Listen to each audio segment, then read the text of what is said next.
didn't see it, eh? It's Thomas Edward, that's me, that is. And I was going to point with that finger, but I've had a bit of accident, so I'm going to point with that finger. It's TE here, and it's Thomas Edward, and welcome to Adlington. But I should say I'm not in the Adlington in Lancashire. This is the Adlington in Cheshire. Now, Macclesfield's behind the cameraman, and Poynton's up there. So I've come down here to find a bit of railway history, what's hiding in the bushes. And I think it's still there. We had a bit of a spy before, and I think we found it, but we thought we'd start over here, because I think there's a train due soon. It's coming behind camera, but also there's a few voyagers bashed through here. But I think there's a locals train coming behind cameraman on that station over there. So this line here is known as the Potteries Loop line, and it avoids Crewe. So this is like a big voiding line, really. It's like the other way to London. Oh, it's coming, look, the locals train's coming. The class 3, 2, 3.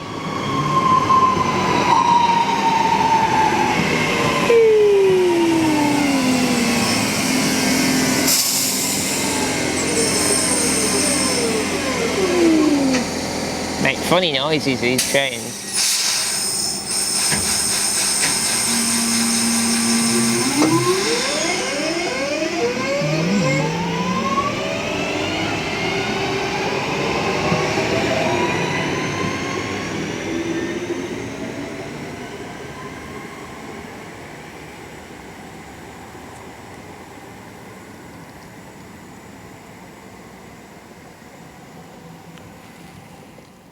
Hey, tell you what, he ain't messing about, was he? He was in, opened these doors, and then he was gone again. And they make all that whim, whim, whim, and apparently the basher's name for them is the microwaves, you know, because they sound that funny whirring noise they have them. Because they're all, you know, they obviously a pantograph train, and it's big electric motors in it. So it does sound like to me it sounds a bit like a melt float almost, but like a really fast one. But yeah, the microwaves, that is a class 323.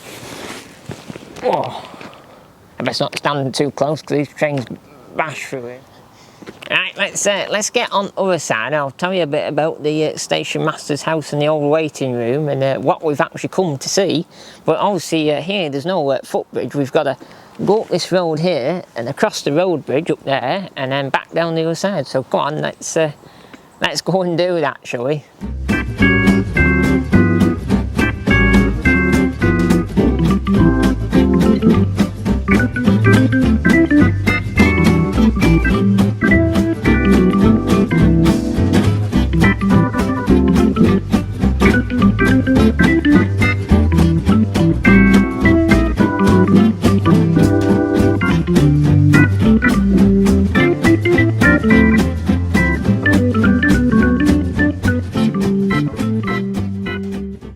I was just having a look at this bungalow on actually on the way down before we filmed this video, and it's a really nice old, I don't know what era, what 1930s sort of little bungalow, maybe 20s, maybe it might be even a bit later. Looking at that chimney, that's a very sort of 60s, 70s chimney on that.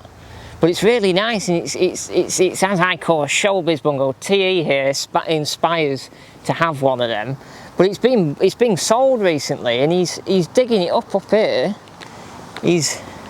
He's digging it up. I think he's going to put a big fancy garage in it, and on the other side he's putting another extension, so it'll slowly get ruined, in my opinion. I like them when that's really nice.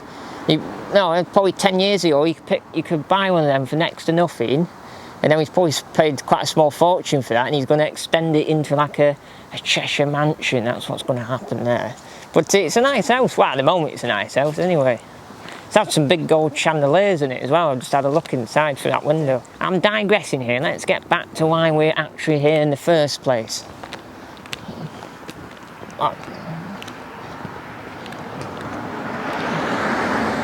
Adlington, look.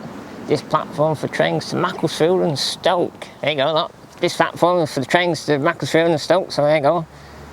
If you're from there, you're a Mac lad, and if you're from there, you're a Stokey. Over the bridge for trains, and then in Manchester, and you're a Mancunian if you come from there.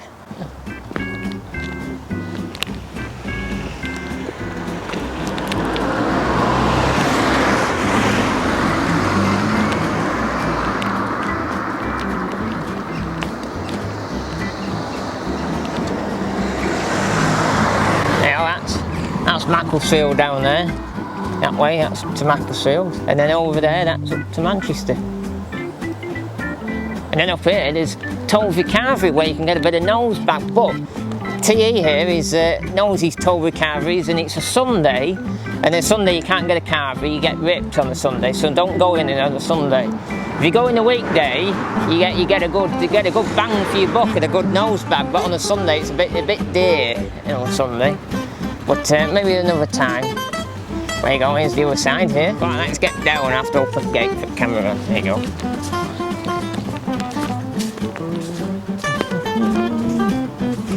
It's autumn, all the leaves are coming off now.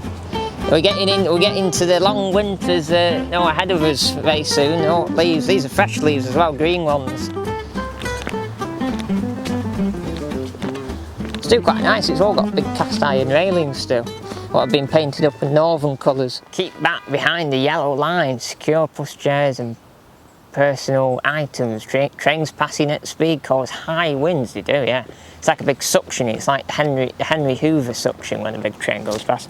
So this big yellow line here, that's why it's very wide and very thick and done very brightly, is to stop you walking there. And also if you're blind, it's got in braille flagstones as well, so you can know not to go near there, because that's the railway, that's the train tracks there. So some stations don't have them heavily as yellow, that's really yellow, because obviously it's such a high speed line here. We just watched two voyages connected together come through on the other side, and they weren't half going, so they're diesels, There's big, Pendolinos with pantographs up going through here, like mega fast. So don't go over there, it's dangerous.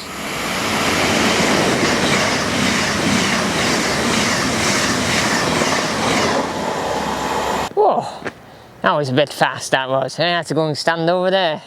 The cameraman was a bit closer than I was, but I think he did all right. But oh dear me, that was. I had to close my eyes. That was a bit much. That was. Anyway, I've come to the other side. If you haven't already realised yet, and this is it's not a lot to say in the 21st century, because it's a very quiet station. Not many people use it. It's not as busy as it once was. So you've got these little well, firstly. Here, just spine behind camera, this metal cast pole here with this bracket on, it's had something there, obviously that was the old sign. This would have had a number on, I don't know what number it would have been, would it be like 4 or 3? A 3, and what it's for is when the driver comes in and he's passenger hauled train, you'd see that, and it would either say 3 or 4, it'd probably be 3, looking at the length of where this is compared to beginning at the station up there, and he'd know where to stop with his coaches on. If you had 3 carriages on, this is where he'd be stopped, or if you had 6, it'd be right down the bottom down there, or 5 or 4, so he'd know where to stop, and it'd be on here, and that's probably what's left of the old sign there. And this is probably one of the early signs, this pole, when like very early electrification went in on this line. This would be one of the very early ones, because there's ones on the other side what are late. I don't know if you'll be able to see on the other side, see where it says Adlington on the other side, the light post, that has a number 3 on, like a new sign.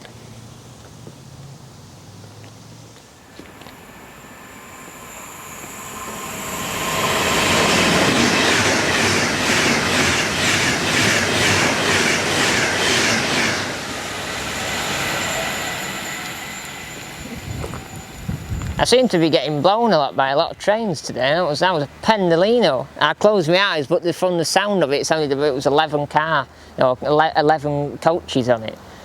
Dear me. Right, let's get back on with video, shall we? So here, there's 2 little waiting shelters, as we call them today. With 2 like metal chairs in, very cold to sit on, especially when you're in the winter, and it's not very.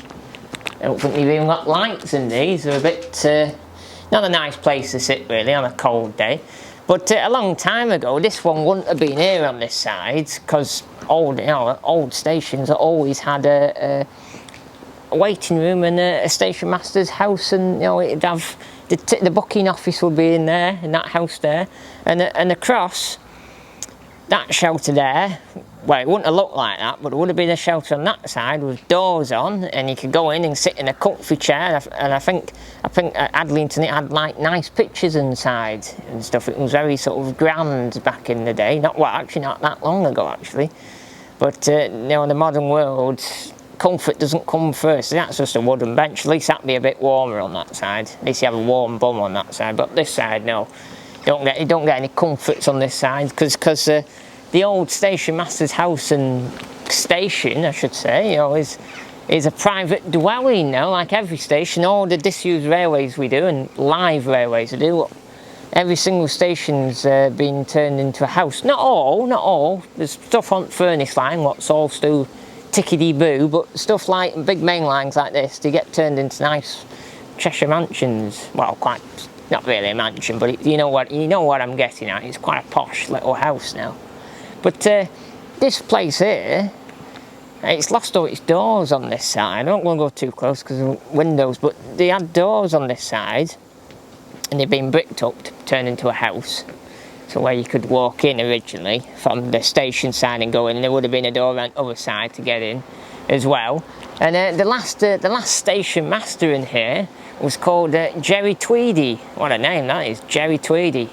So apparently Jerry Tweedy, he liked to scoop or two, and what I've just told you, the Toby Carver was actually the Lee Arms is up there, and he'd probably after he's clocked off, he'd walk up there and have a few scoops. But it was almost a bit of a celebrity, well-known guy in the local area.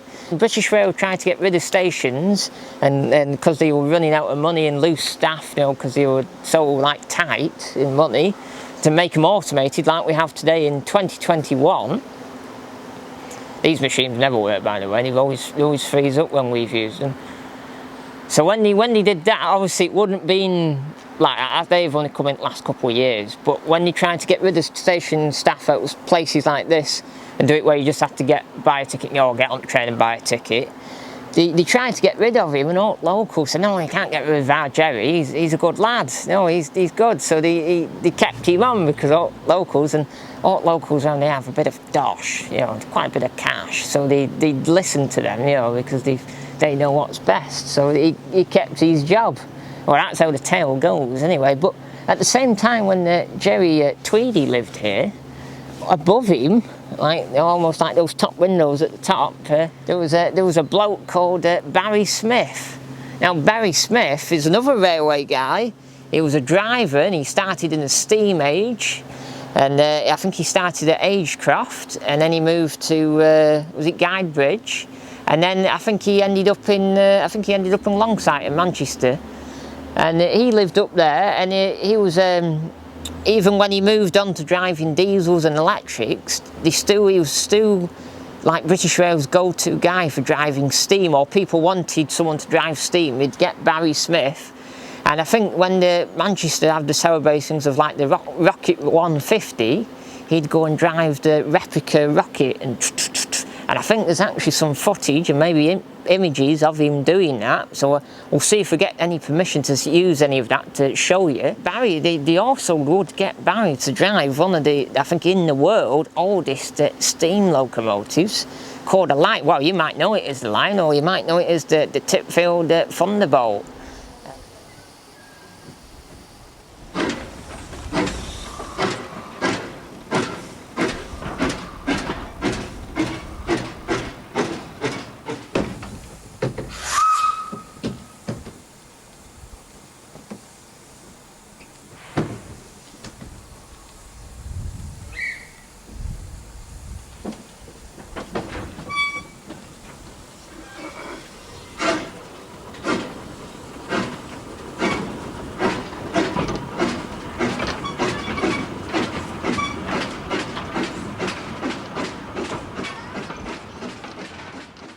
And that's quite exciting. I think it's in the Liverpool Museum now. I think it doesn't really run anymore, but Barry, you used to get Barry and steam it,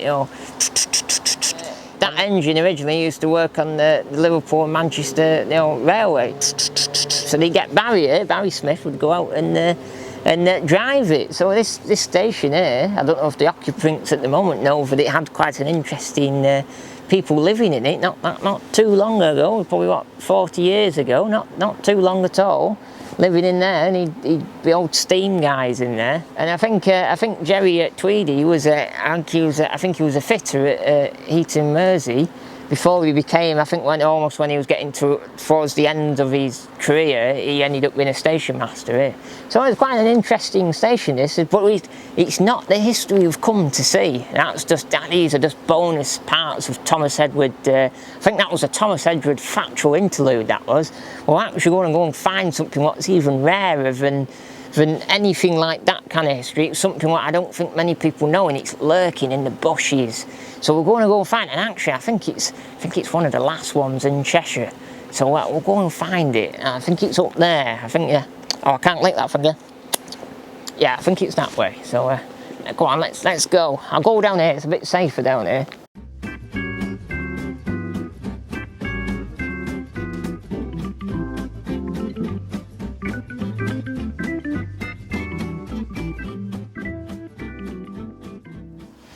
Oh, and also, sometimes it's alright not to be alright with Thomas Edward.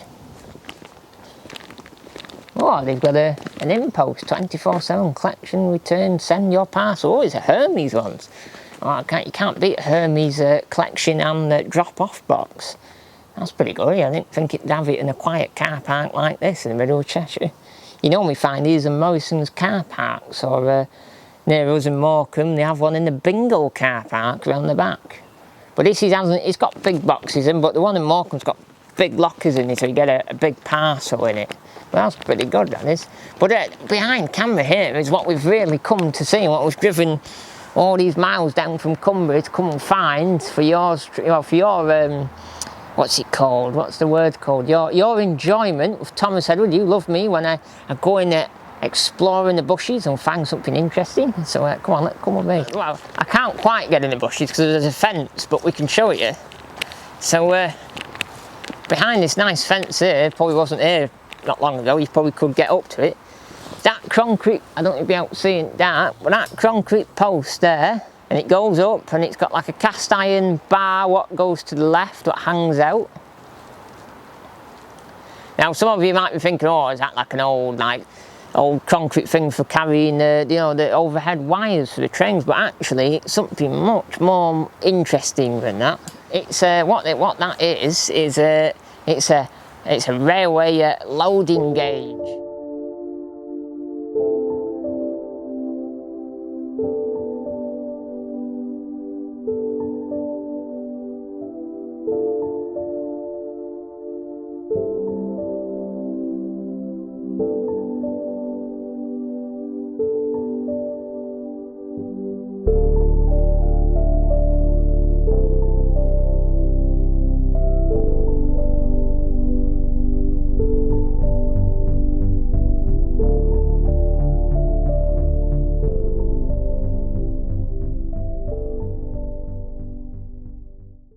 You know, and what a railway loading gauge is, if you don't know what that is, you're probably some of you thinking, what's one of them?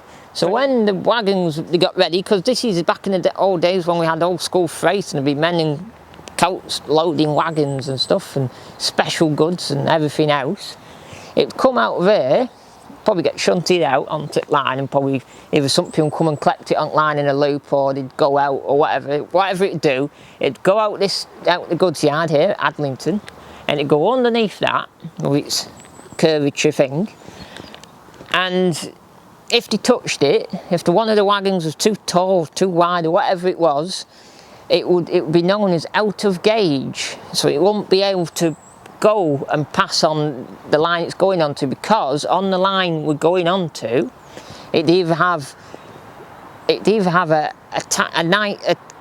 tight tunnel or obstructions at the side of the line, or even curves, and that loading gauge would be set for that particular line. So they go, oh no, we can't take that there, we've got to put it back in the yard and do something else with it, sort it out, kind of thing.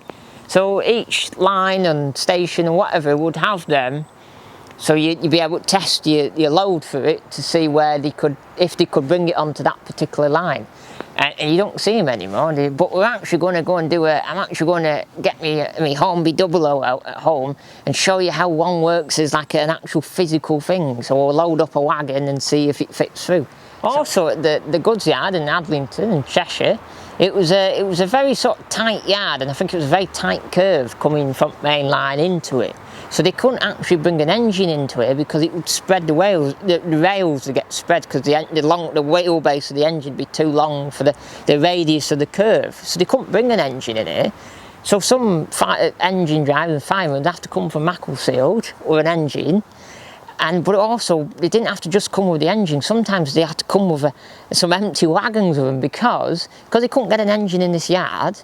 And say Jeff put a wagon down the end of the yard and you couldn't get it, they'd have to come with some empties, some Mack and an engine, and almost use it like a head, pushing like a big centipede into the yard to hook it up at the bottom to drag it out again. So I've got my mini Adlington layout here. Now I should point out that it's got a right hand point, it should have a left hand point, but we won't get into that much detail because that's what we've got to work with. So I've got my main line here, so maybe pointing that pointing that way and Macclesfield that way, something like that on main line. And then I've got the siding here going into Adlington side up goods yard in there, down that car park what we all stood in. And it was only a one line goods yard from old maps, so that's period correct.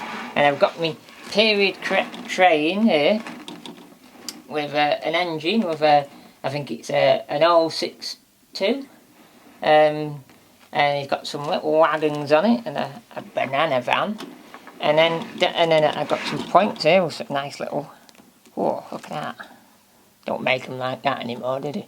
And that goes into this side in here, and I've got some buffers, and I've got my little loading gauge like the one at Adlington where the post is still there, and I've got a little plank wagon, and in there I've got an old like torch with a bit of a load because I haven't got any loads to put in it. It's out of gauge or in gauge. So that's what we're going to show you today, but I'm going to show you quite close up and I'm going to explain it because it's a two-man job this. The cameraman's got to be employed to push the train.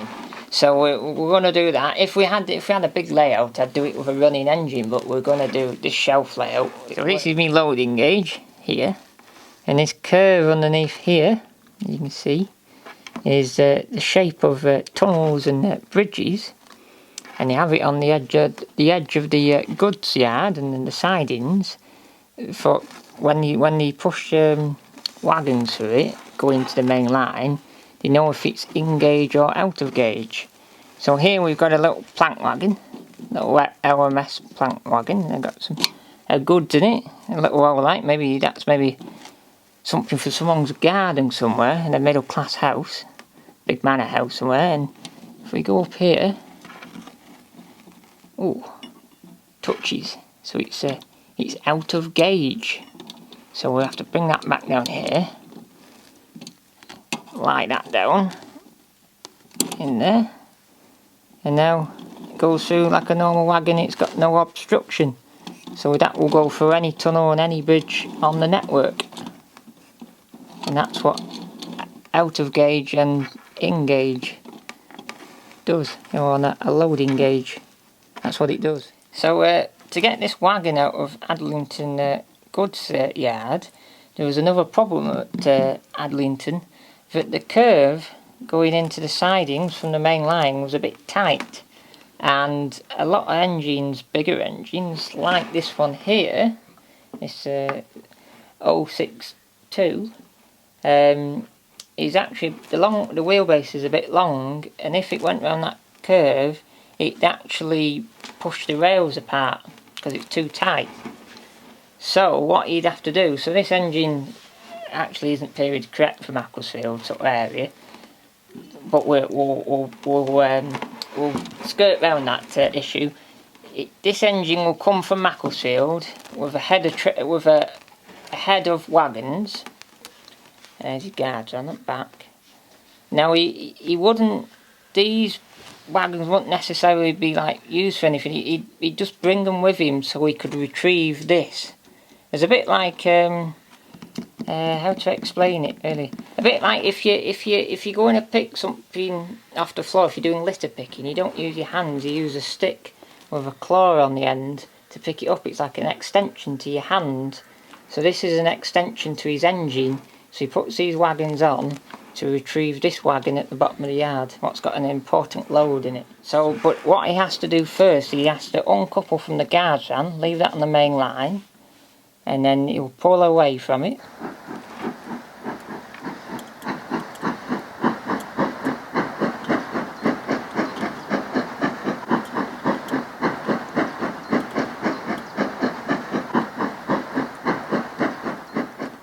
He's left a bit of room, he's clear of the points, and then I'll change the points there into the sidings, and then he'll drop his train into his wagons. Nice and slow enough to come off on the points.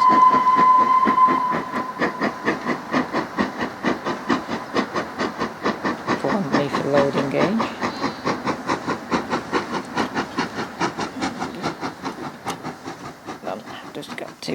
So he's coupled up to his little plank wagon now with the important goods, but what you can see here is the engine is still on the main line, but his wagons are in the siding. There's like the extension to pick up this wagon. So he hasn't come around the curve, he's on the main line, and then he's picked it up and now he's going to go out.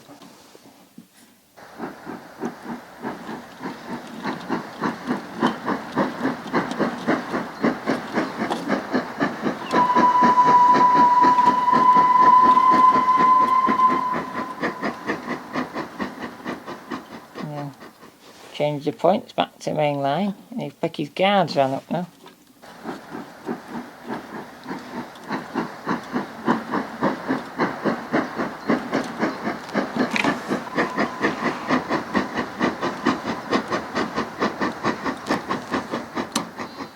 There you go. And that's his full train completed, ready to deliver that important load of that old light to someone up to Manchester.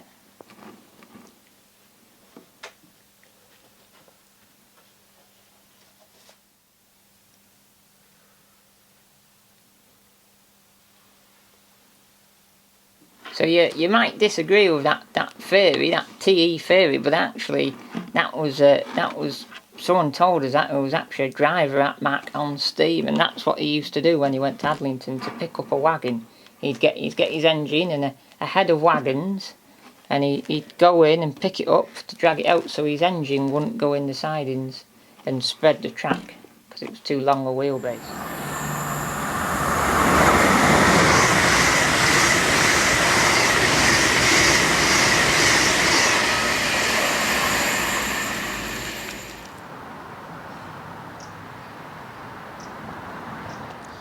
So there you have it.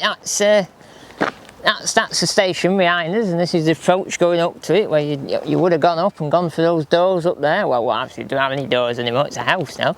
But isn't it fascinating that that loading gauge is still here in 2021, almost, you know, it's on an electrified line, what's been made for Pendolinos, and it's been electrified for almost 60 years, you know, a long time.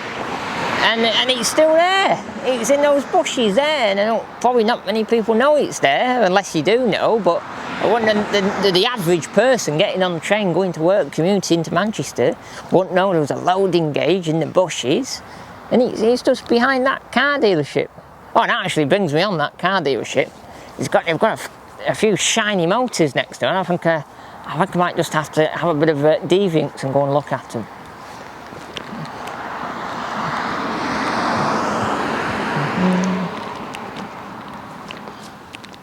Oh, look at them.